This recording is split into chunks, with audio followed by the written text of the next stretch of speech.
Hello, it's Deborah from the Attic, and today I want to share with you these new products from CraftStash. This is a range called Everyday Journaling. They've been put together and designed by Helen Colebrook and produced by CraftStash, and CraftStash have sent these to me so that I can share them with you. And the collection includes stickers, washi tapes, papers, stamps, and lots of dies. And I want to show you over 2 or 3 videos coming up ways that you can use these and adapt them to suit your style.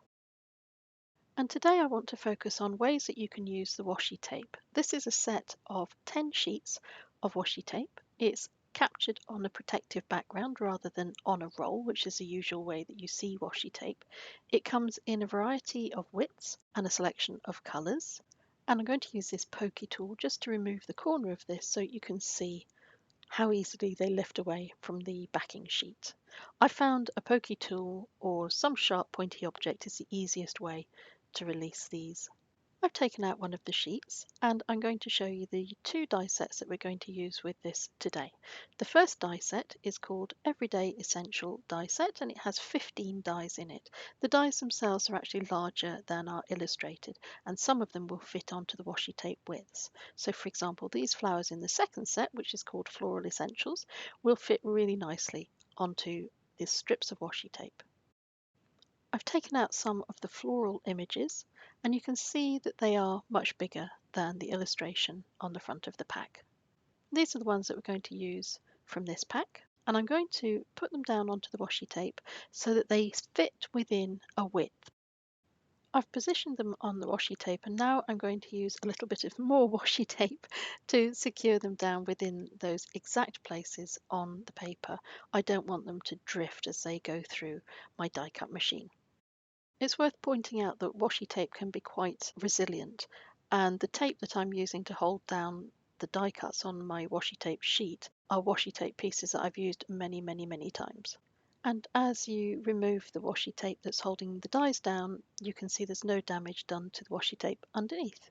This is how they look when they're popped out, and the beauty of using washi tape as the source for your die cutting is that it's got a sticky background, and this will make it much easier to glue them down onto your projects or onto your journal pages because you don't have to use glue.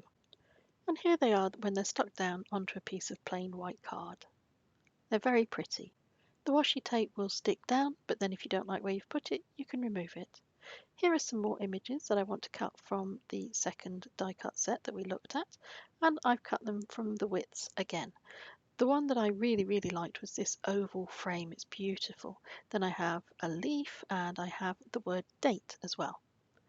I want to show you another way that you can use these. Now this is a craft paper sticker. I found this on Google. Just go and have a little look. And this has got a sticky back and again it has a protective sheet. So I'm going to put through a whole collection of these because I want you to see how they will look if you used craft paper to cut them. This is the booklet that I used in my first video to show you how to use some of the dies and some of the stamps, and I'm going to use this as my testing ground again for ways that you would actually use the die cuts that you've created. Let's start by popping down the die cut word date. I wanted to show you this in some detail because it demonstrates just how carefully thought out these dies have been. The size is exactly proportional to the standard 5mm square grid books that are used for journaling, so it makes it much easier for you to plan out your pages and know that everything will be in proportion.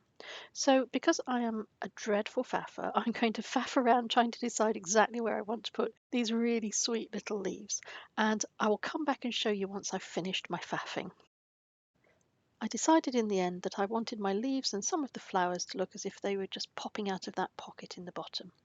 And now, since we have an opportunity to write the date, let's write in today's date, which is the 10th of November. I want to show you a way that you can make the leaves stand out if you want to add a little bit of extra solidity to them. Just take a pen, hold it quite upright, and do little zigzags inside the shapes that were left by the leaf portions that fell away from the die cut. This is quite a nice way to use a die if you're working in a black and white monochrome medium. It really does add a little bit of something extra. The other thing that you could do, depending on the shape of the die, is you could use the washi tape to give you the template within which to draw your zigzag lines, and then you could simply remove the washi tape. Now let's take a look at how that craft sticker paper turned out. I'm really pleased with this. I think it makes a really lovely addition to ways that you can use the dies, especially with this lovely framing shape.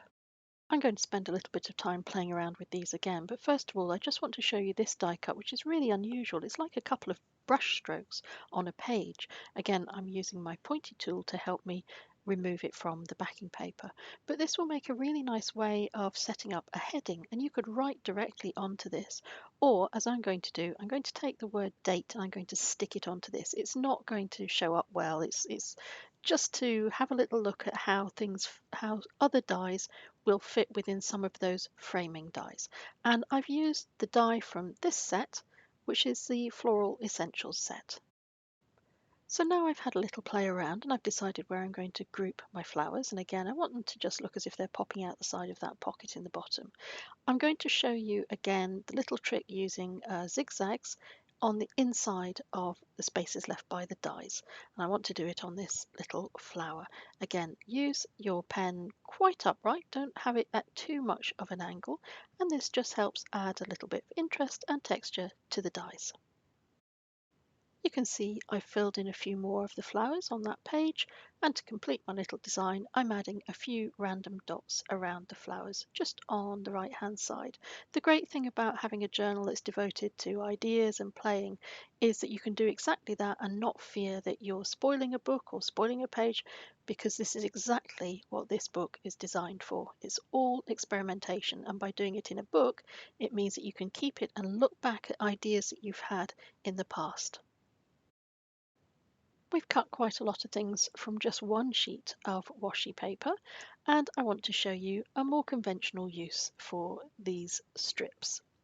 This one is really thin, it's beautifully thin. I really like thin washi paper because it will fit within the 5mm parameters that most of these dot books work on.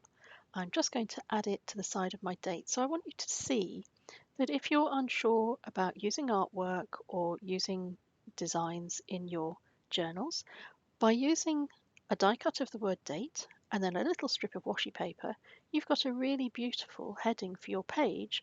It looks lovely and you know that everything will coordinate with that. So there's still a little bit of washi tape left, and I want to put this down underneath where I've put the other one, because the other thing that's very useful about this tape is that you can write on top of it. It's a good idea to use a ballpoint pen rather than a felt tip pen or a soft tip pen, because there's a greater risk that that ink could rub off. I'm just going to add some scribbles on top of my washi tape, and again this is a way that you can use tape if you want to use it for titles or headings. You can just write over the top of it. If I don't like the position of that washi tape, I can move it.